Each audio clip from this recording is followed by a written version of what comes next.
नमस्कार विद्यार्थी मित्रांनो, आपल्या इयत्ता 10वीच्या मार्गदर्शन शिबिरामध्ये आज आपण विषय पाहणार आहोत संस्कृत संपूर्णम।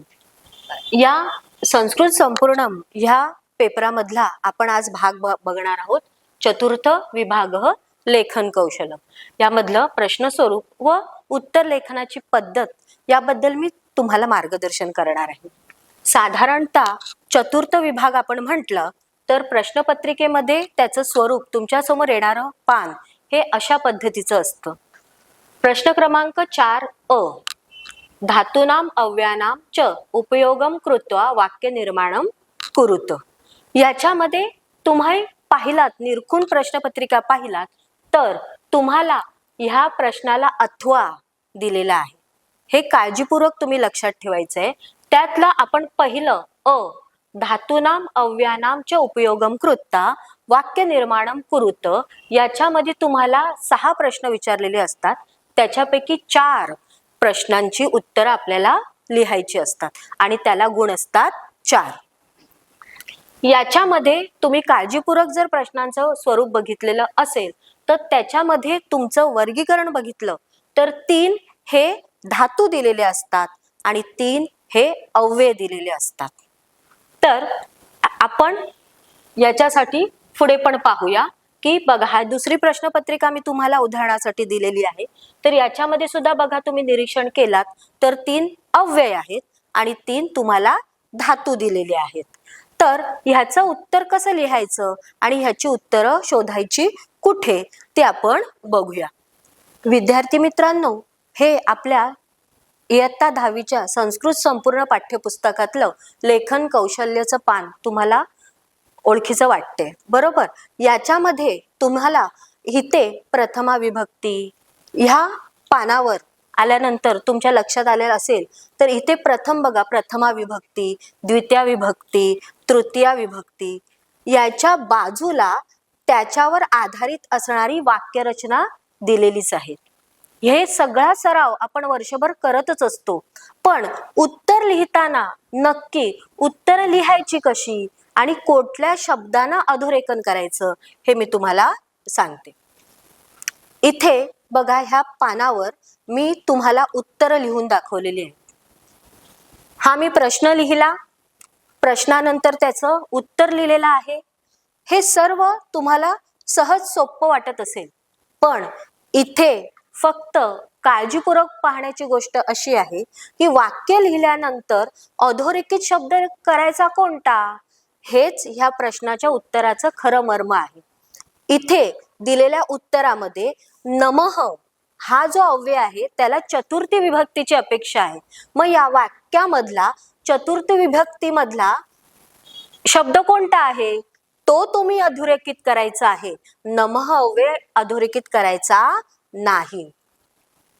त्यानंतर इथे समीपेमध्ये गृहस्य समीपे वाचनालय वर्तते हे वाक्य पाहिल्यानंतर तुम्ही पाहिलं असेल तर इथे गृहस्य या शब्दाचं अधोरेखन मी केलेलं आहे, म्हणजे समीपे ह्या वाक्याला षष्ठीची अपेक्षा आहे म्हणून तो शब्द अधोरेखित करायचा आहे बाळांनो।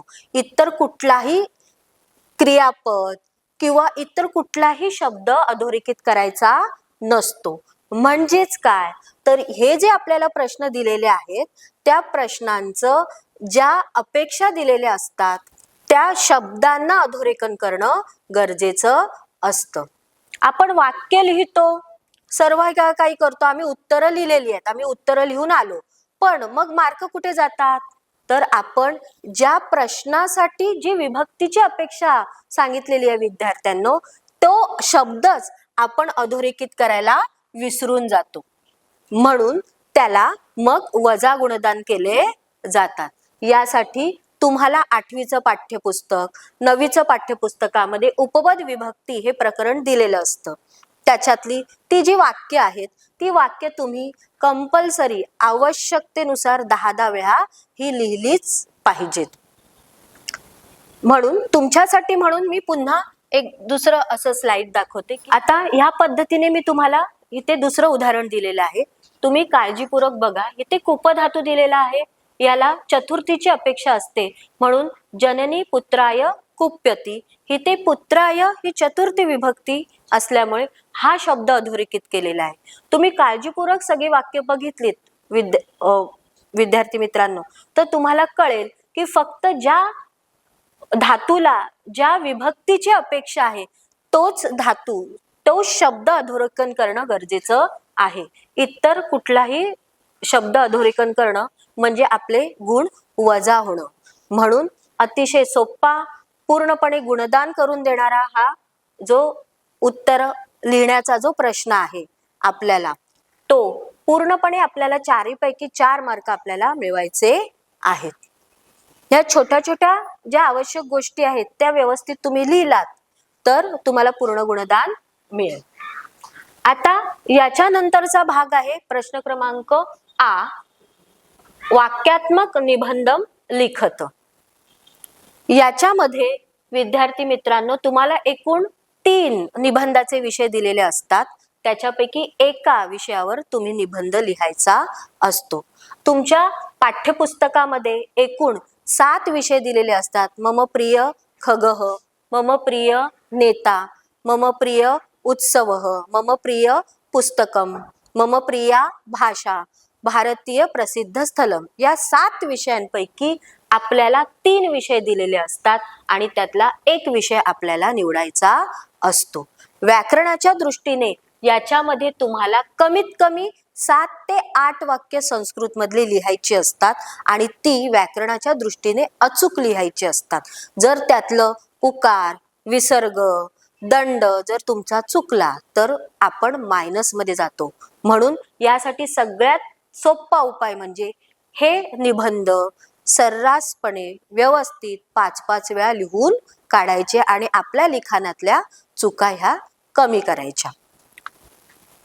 आता पुढचा जो अथवा प्रश्न आहे तो चित्रवर्णन आहे, पण जास्तीत जास्त विद्यार्थी निबंध लेखनाला प्रसिद्धी देतात। म्हणून तुम्ही जास्तीत जास्त सराव निबंध लेखनाचा करा आणि पूर्णपणे गुण प्राप्त करण्याचा प्रयत्न करा। आता इथे चित्रवर्णनासाठी सुद्धा तुमच्यासाठी एक चित्र आलेलं आहे की बाबा चित्रलेखन मला निवडायचं असेल तर मी चित्रलेखन कसं निवडायचं।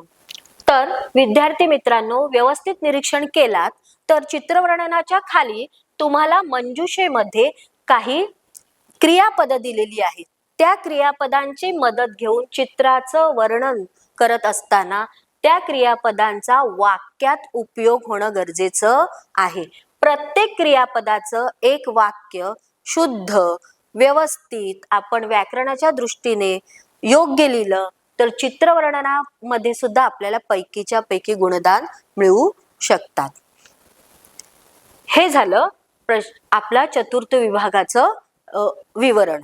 नक्कीच तुम्हाला आवडत असेल। धन्यवाद।